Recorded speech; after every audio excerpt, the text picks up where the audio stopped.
Samantala, sa bahay ni Kapitan Tiago,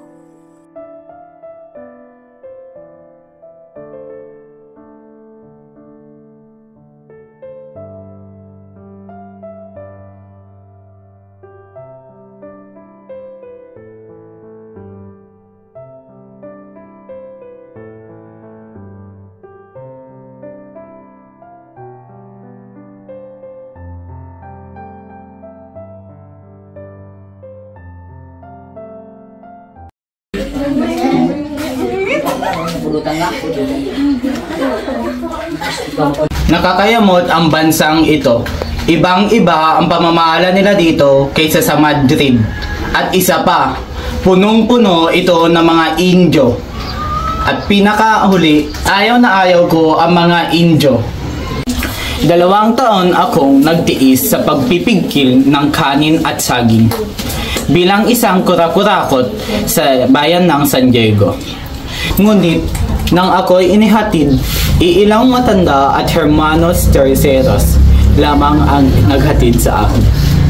Mga walang utang na loob. Magdaan-daan kayo sa mga dadaan nyo, sapagkat sa ilalim kayo ng bubong ng isang Indio.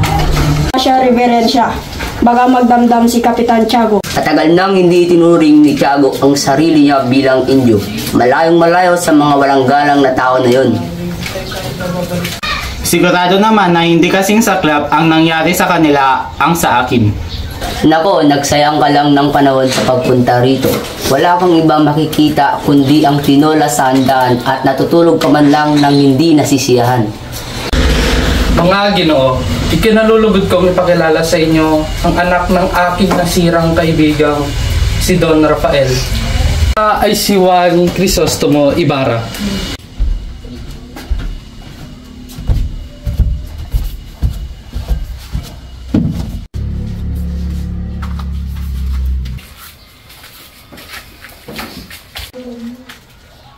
Lugod ko kayong lahat na magkilala.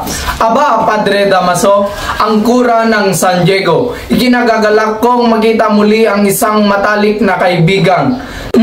Mukhang nagkamali ata ako. Patawad ho, Reverensya. Hindi ka nagkakamali. Ngunit, kailanman hindi ko naging matalik na kaibigan ng iyong ama. Kung gayon, ay ikaw pala ang anak ng nasirang si Don Rafael? Naway ang kasiyahan niyang napagkait sa kanya ay mapasayo. Isang mabait na tao ang iyong ama. Nakilala ko at malimit kong makasama ang iyong ama. At masasabi na isa siya sa mga kagalang-galangan at matapat na mamamayan sa Pilipinas. Maraming salamat. Pinawi ng mga papuri ko sa kanya. Ang aking ama ang mga duda ko tungkol sa nangyayari sa kanya. Gayong ako na ang anak ay walang kaalam-alam. Handa na ang hapunan, senyor at senyora! Iho, halika!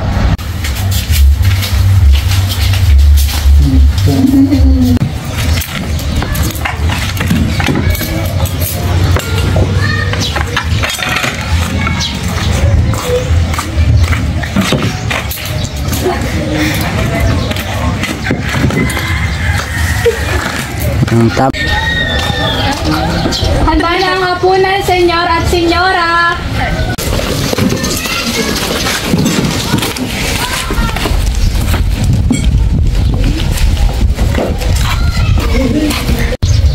Nagpaluto talaga ako ng tinola para sa'yo. Batid kong matagal mo na itong hindi natitikman. Servidor, ipasok mo na ang sopas.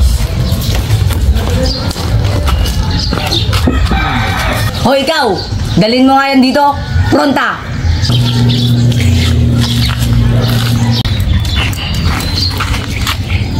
Alam niyo ba sa lahat ng pagkain sa Las Filipinas ay ang tinola ang aking paboritas? Es muy delicioso. Pwede niyo bang patigilin ang musika? Nakakarindi sa tainga. Pahinga nyo muna ang mga instrumento ninyo. Senyor Ibarra, 7 taon ka palang nag-aral sa Europa. Mabuti at hindi mo nalimot ang Las Filipinas. Hindi po. Kahit tila ay nalimot na ako ng ating bayan. Queres disier. Halos 1 taon akong nawala. Kaya wala akong makuhang balita dito. Maging ang San Diego, kaya hanggang ngayon ay hindi ko alam ang totoong dahilan ng pagkawala ng aking ama. Don Ibarra, nasaan ba kayo sa Europa? Tila hindi yata kayo nakatatanggap ng mga telegrama. Perdoname, senyor at senyora. Senyor, ano ang mga nakita niyong katangi-tangi sa mga bansang iyong narating? Na ba ang edukasyon ng Europa? Naumid ang tao na para bang isang mudo. Napansin ko lamang ang kaunlaran o ang kahirapan ng mamamayan sa isang bayan ay katumbas ng kaunlaran nito o di kaya'y ang kawalan nito. Noon pa man ay ganyan na siya maglambing mula pa noong kami ay musmus pa lamang. Ilang ba ang natutunan mo? Ang tagal mong ginugol ang oras mo sa Europa at wala ka man lang natandaan doon? Hay nako, naway tanggapin niyo ang aking senserong paumanhin. Estancia, pagpatuloy po natin ang hapunan. Tiyo, upo ka muna. Hindi na po, Tiyo. Ipagpaumanhin na lang po ninyo ang lahat. Ngunit kailangan ko nang magpaalam. Inom na lang natin sa ngalang Las Filipinas sa Espanya. Salud! Salud! Mukhang galit na po sa akin ang praile, bukas na lamang po. Nakita niyo ugali ng batang yan? Nakapunta lang ng Europa, nagpalalo na. Kitanto.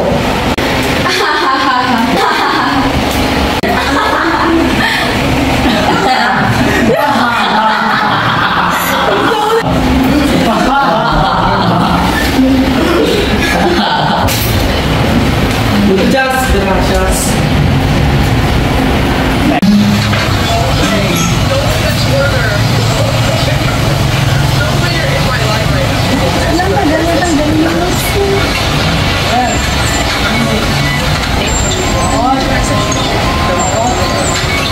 Kapitan Tiago, nasaan nga pala ang sinasabi nilang napakagandang nag-iisang dalaga?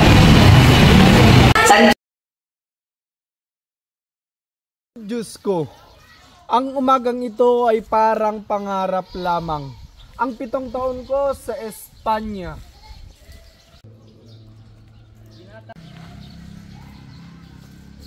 Binata, mag-iingat kayo sa lihim ninyong kaaway. Ang nangyari sa inyong ama ay dapat maging isang aral sa iyo. Ipagpatawad ninyo sa warikoy.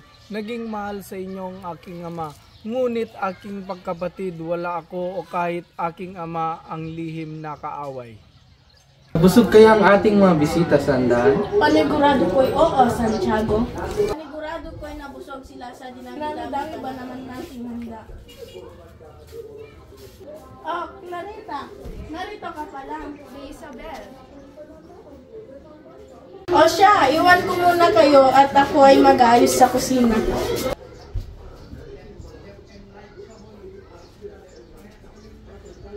May bumabagabag yata sa inyong kalooban, Ama. Meron nga po ba? Sa wari ko'y mas masaya sana tayo kung ang iyong ina ay hindi sa atin na wala ng maaga. Papa, huwag niyo pong balikan pa ang nakaraan. Natulog na lamang po kayo. Ang Nagpapasalamat talaga ako sa Diyos at binayaan ako ng napakabuti at napakapitaling anak na katulad mo. Bubuhay lamang si Pia, aking kasiyahay paniguradong buong buo. Oo, Pia, aking mahal na esposa, naway makapiling ng lumikha ang iyong kaluluwa. Sumalangit ka nawa. Magandang hapon, Tia. Andyan ba si Maria Clara? Nariyan siya, hindi ka pumasok ka.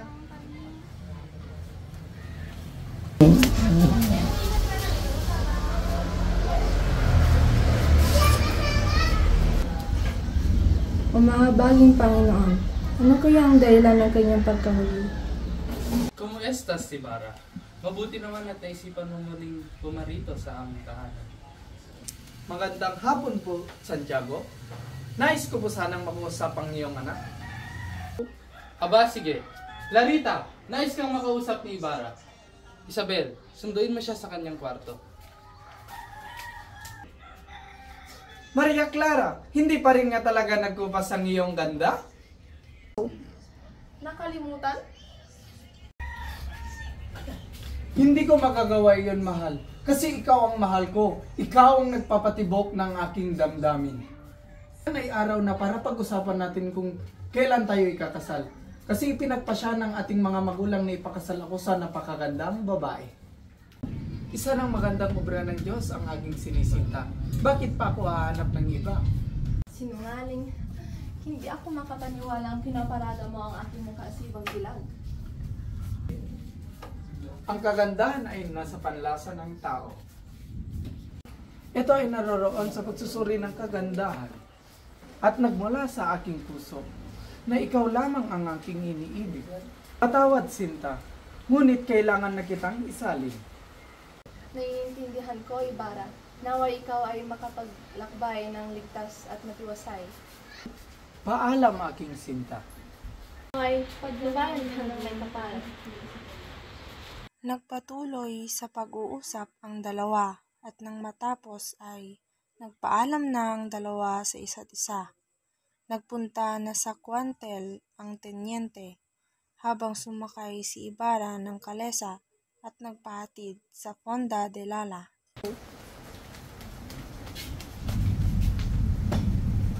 Tignan mo ang nagagawa ng pag-iibigan, Isabel. Sadyang napakatamis at napakapait ang kanilang ibigan. Paano mo naman nasabi, hindi ka pa naman umibig? Hay nako, Tiago. Ako'y tigil-tigilan mo. Hindi ako manhid sa dati kong manliligaw. Clarita, kung ikaw ay nababagabag, pagtulos ka ng kandila para kay San Roque at San Rafael, gagabayan nila sa Ibarra sa kanyang paglalakbay. Dahil sa Todos los Santos noong araw na iyon, ang sementeryo ng bayan ng San Diego ay nabuhay muli dahil sa pagdagsa ng mga tao. Hoy, sa ibang lugar na lang tayo mag-ukay. Bagong-bago pa yan, no? Bagong-bago ang mga bangkay dito na nalibing. Kung araw nang nakalibing tong bangkay na to dito, sobrang dilim pa nung gabi, sobrang lakas ng ulan at namatayan pa ako ng ilawan. Katawat naman yung mga sinabi mo. Tanggal ang mga pako sa katawan na yon, kaya lumabas ang kalahating katawan ng bangkay. Kaya ang baho nito at binuhat ko pa ito sa gitnang gabi, sobrang lakas pa ng ulan ng gabi yon. Bakit mo inong kayang bangkay at nasaan ang bangkay? Sinong nagutos sa'yo?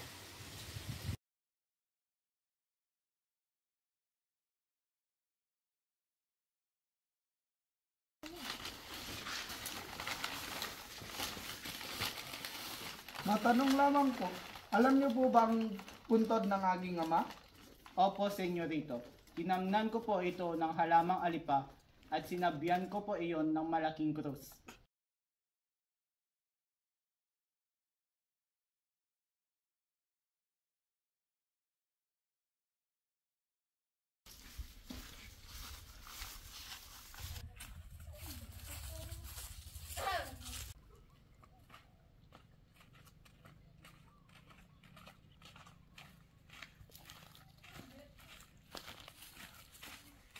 Akala ko ba'y alam niyong kinalalagyan ng puntod ng aking ama?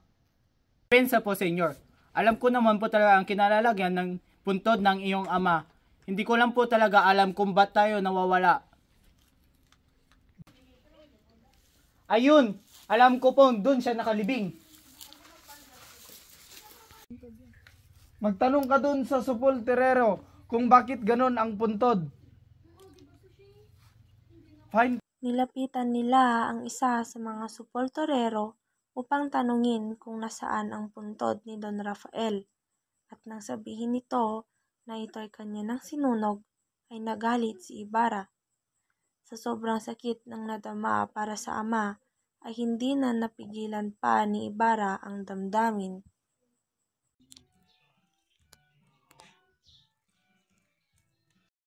Nagpapahangin kayo, di ba? May darating na delubyo na tanging kakampi ko lamang.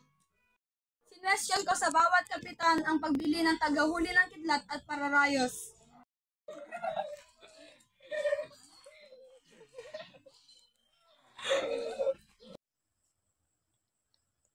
Samantala, sa ikalawang palapag ng kampanaryo ng simbahan ay makikita sina Crispin at Basilio. Sila'y magkapatid na sakristan ng simbahan. Crispin, linisan mo mabuti ang sakit. Pagpahinga naman na kaya tayo, Basilio. Kanina pa tayo nililinis dito sa kumbento. Hindi ko pwede. Papagalitan tayo kapag hindi natin natin sa maayos ito ngayon. Oo nga pala, 2 buwan na tayo naglilinis, hindi pa rin tayo sinusunduhan. Crispin, 2 reals na lang. Kaya ate, bakit kasi hindi mo na lang bayaran lahat para hindi na sila magulo at para tayo makauwi na? Naku, Crispin, 2 multa na inabot sa kristal na yun. Natatakot na kasi ako sa ano mang pwede mangyari sa atin, lalo na hindi maganda ang trato nila sa atin. Huwag kang mag-isip ng ganyan, Crispin. Go! Hoy! Mga kasaway na bata, bakit hindi kayo naglilinis sa kumbento? Ikaw, Basilio, magmumulta ka dahil hindi nyo nagawang mabuti ang inyong mga trabaho. Ngunit, pinauwi na kami ng mga guardia civil. Wala akong pakialam at sasagot ka pa. Ikaw, Crispin, hindi ka uwi hanggat hindi mo nababayaran ang ninakaw mo. Hindi naman pa ako nagnakaw eh. At sasagot ka pa. Tama na po, maawa po kayo sa kapatid ko.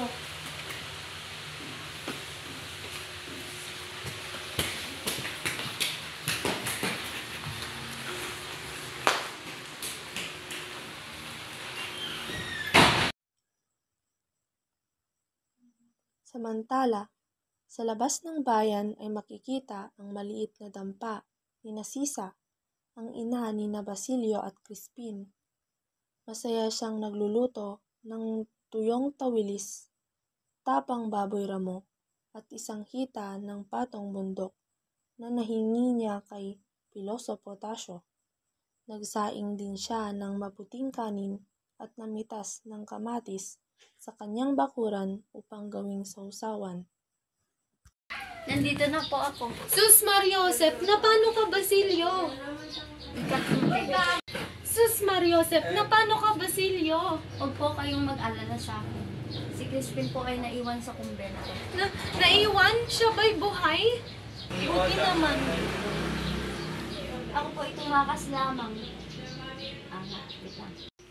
Ako po ay tumakas lamang sa kumbento. Ngayon lamang ako pinauwi ng sakristang mayor.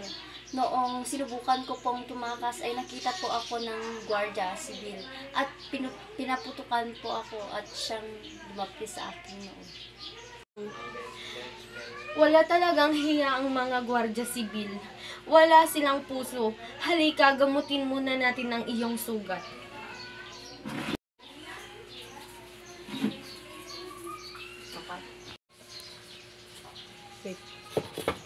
Inay, may pagkain po ba? Ako po kasi nagugutom.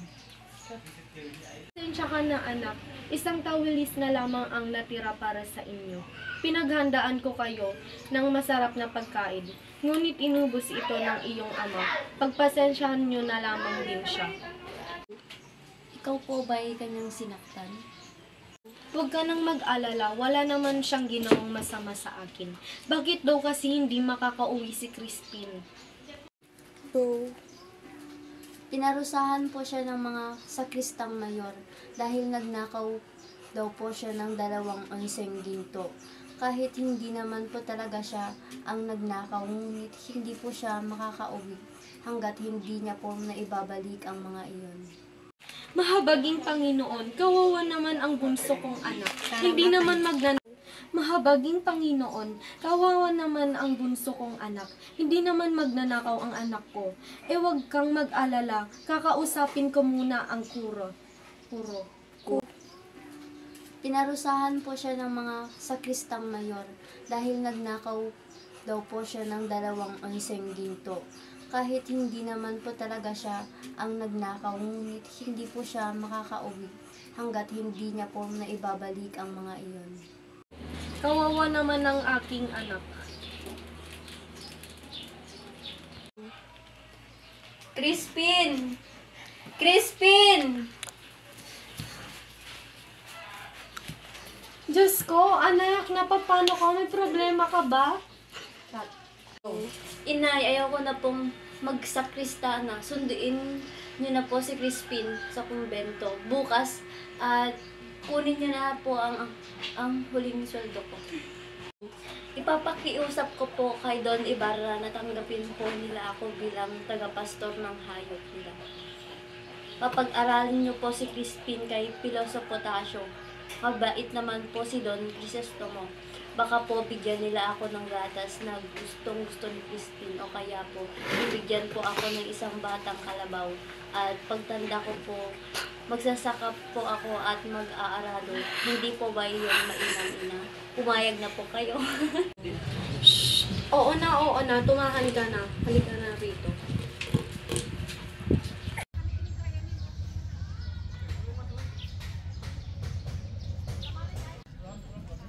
Tao po, magandang hapon po. Sino po sila? Ako po si Sisa, yung ina ng sakristan na si Crispin.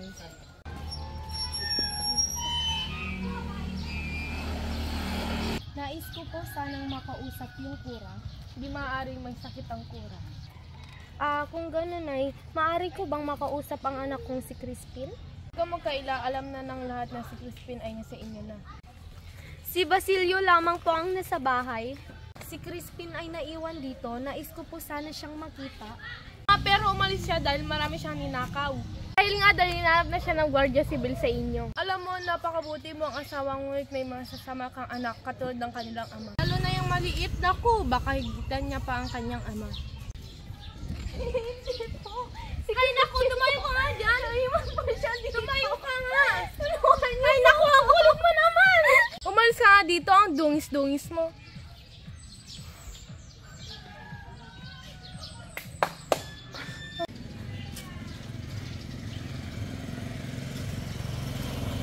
Anak ko!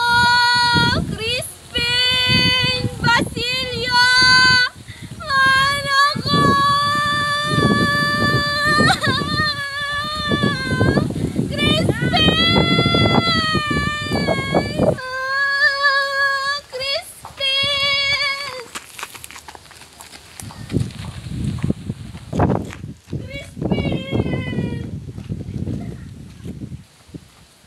Inang, nandito na po ako.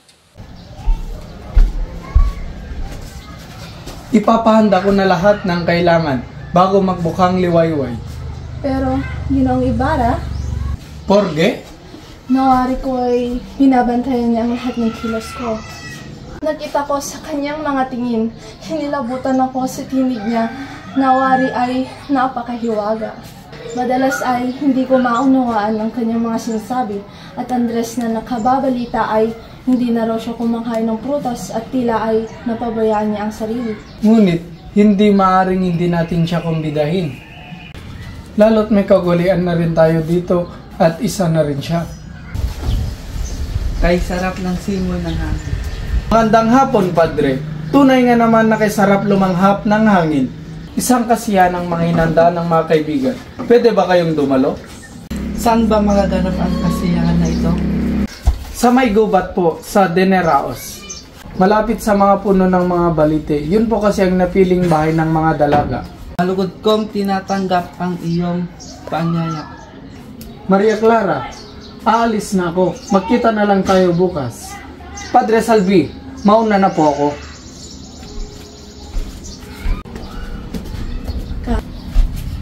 Ginoong Crisostomo, hindi niyo po ako nakikilala pero 2 araw na po kitang hinihintay dito sa San Diego. May kailangan po ba kayo sa akin? Tinatawag po ako nilang tulisan pero wala pong gustong tumulong sa akin. Ano ang kailangan mo sa akin, Ginoo? Gusto ko po sanang humingi ng tulong. Tara, sumama ka sa akin, Ginoo. Pagpatawad po ninyo, Ginoo, sapagkat pinili ko po itong pagkakataon na to upang kayo makausap. Dahil tahimik dito at walang makakarinig sa atin. Nagkakamali kayo, kaibigang Elias. Ipunta niyo ako sa natatanawan niyong kampanata. Nagkakamali kayo, kaibigang Elias. Ipunta niyo ako sa natatanawan niyong kampanata. Sige, tuloy mo lang. Pinilit ko ang mga kasaliwang ulit bagay. Bakit kasi may bagay sa utak ko? Putang ina. 1, 2, 3, kakakademet. 1, 2, 3, go! Pilit kong mga kasaliwang bagay. Opo, akalain po ninyo sa aking pagparitoy. Aking makakasalubong ang Alcares. Oh. Nagpipilit na iyalay ang aking mga nilakbay. Nagpipilit na iyalay ang aking mga nagpipilit na iyalay sa akin ang pagkikilakbay. 1, 2, 3, go. Nagpipilit na iyalay sa aking pagkikilakbay. Hindi nyo pa ako makikilala sapagkat minsan nyo na lang ako makita ay hindi nyo pa nakita ang aking muka. Po ba kaulugan ng yung mga binabanggit? Aglay ko po ang mga maraming sawing palad. Ang mga mithiin ng mga maraming sawing palad. Ng maraming sawing palad? Ano po ba ang gusto nyong sabihin? Lubhang malaking pagbabagong utos ng mga hukbo. Ng mga saserdote at hukom ng Tagalog. Sa pagbabago, paano? Baka kung sakaling mapagtanto ang mga bagay na iyan, magbabago ang isip ko? Oban ng aking ina. Marami po kayong anak, ngunit dadalawa lang kaming magkapatid. Babalik po ako at ipagsasama ko po ang aking kapatid.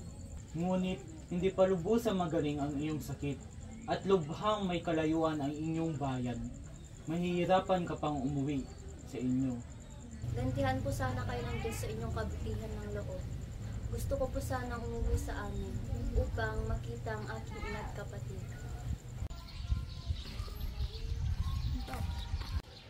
Bakit kayo nakatingin sa akin? Naiinggit ba kayo? Nakakahiya sa mga tao. Huwag kang humarang at baka tumilapo ng iyong pustiso. Kayo? Kakainggitan ko? At bakit ha? Kakainggitan ko nga pala ang inyong kalooban. Para sabihin ko sa iyo, Doña Konsolasyon, hindi ako taga-probinsyang katulad mo sa sopistikan akong tao. Walang sino mang nakakapasok sa aming bahay kundi naghihintay lamang sa aming pintuan. Aba Estelastina, Senyora Pugon, hindi nga nakakapasok ang mga alteres kundi ang ipinakyot na katulad ng asawa mo. Gusto mo ng gulo? Pagbibigyan kita, Senyora Gusera. Labandera ka lang noon kung hindi dahil sa asawa mo. Bitawan mo nga ako! Akala may isang mestisang de Gracia, isang Kastilyo. Maraming putok, sabi nga nilang maraming pangkain, matandang Pablo. Turismo ba? Hindi marahil. Alam niyo ba, itinangka daw na itakas ni Ibarra si Maria Clara? At ipinagtanggol daw siya ni Kapitan Tiago, ngunit ayon na sugatan daw siya kaya dadalhin daw si Kapitan Tiago sa Manila. Nakita ko siya kanina sa sinipunan si Ibarra at Felipe. Di tulad ng alam niya, ipapakasal na daw si Maria Clara sa isang binatang Kastila. Dinamdam naman ito ni Ibarra kahit ipapapatay niya law lahat ng mga kura at Espanyol.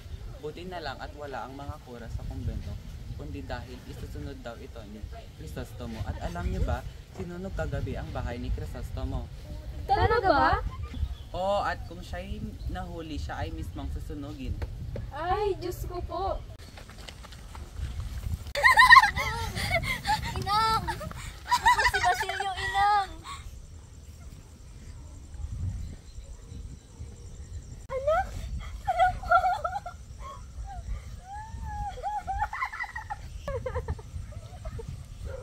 Inang! Inang! Inang! Gumising ka po, Inang! Inang! Inang!